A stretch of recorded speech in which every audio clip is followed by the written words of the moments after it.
Alright, Fake Goodwin here, and eventually we will, but on this one we didn't, which is why I'm doing this video.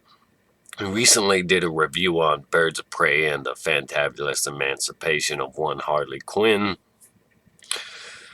Incredibly long-winded title, obnoxious film, and, the only way this works as a Birds of Prey movie is to exclude Harley Quinn altogether. Now, journalists amp this up as some kind of pro-feminist film that champions women. That typical nonsense, that social justice standpoint. But it's just a bunch of trashy fifth wave feminist garbage. And it's really not that overtly political and in your face. But if I were to do a Birds of Prey movie, well, first of all, it would exclude Harley Quinn probably altogether, and this wouldn't be her film. You can't just slap Birds of Prey on a film that isn't about the Birds of Prey at all. I mean, they don't, if you haven't seen the movie, spoiler warning, they don't really assemble until the third act, and it seems like the writer's desperate last minute attempt to build this as the title for the film. And really, in the last 3 minutes, they're not officially Birds of Prey, and it's just a passing comment from Harley Quinn herself as she narrates, oh, and so they became the Birds of Prey, some nonsense like that. But to do a proper Birds of Prey film, you have to start with Barbara Gordon, especially if you want to do some woman-empowering story. Go with Barbara Gordon, the girl that gets shot by the Joker just because he's having a laugh and wants to take a jab at Batman. Barbara Gordon gets caught in the crossfire of these two, and because he knew her secret identity, not only did he cripple her, he took away all of her power. So you do a film where she gets shot and she has to go through physical therapy. She's emotionally traumatized, having dreams like about Joker sneaking in the hospital and shooting her again. You have these fever dreams, cold sweats that she wakes up into, haunted by the memory. It comes across as a woman taken advantage of type of tell.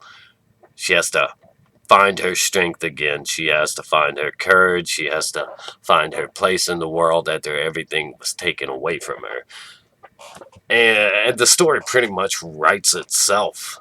It's really not that hard to make a great Birds of Prey film. They don't have to be a household name. They don't have to be as mainstream known as Harley Quinn. I mean, Batgirl's pretty well known. And if you title something about Batgirl in the title of Birds of Prey or something like Shadow of the Bat, you can have yourself a really solid film that draws in an audience.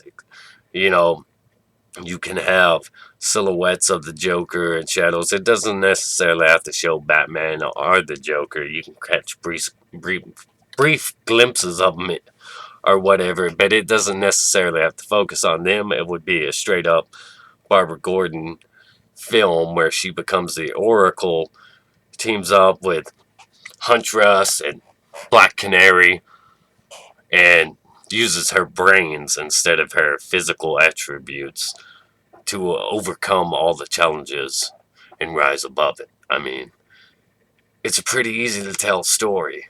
And with Huntress in there, you can really add in a lot of tension and stuff, how she's going overboard with the criminals crossing the line. You have Black Canary being Barbara Gordon's,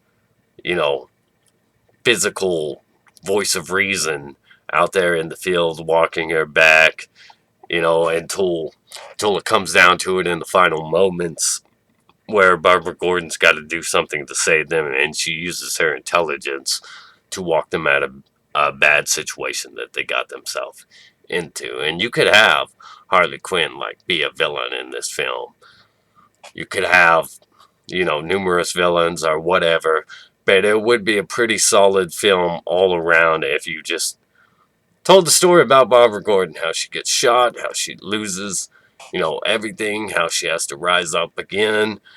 And it could be filled with, just all kinds of interesting stories, because You have Black Canary, you have Huntress, you have Oracle.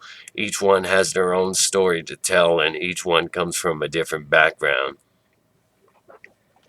But I thought this Birds of Prey movie was pretty garbage. It didn't work as something that empowers women. It didn't work as a as a good film, a solid film.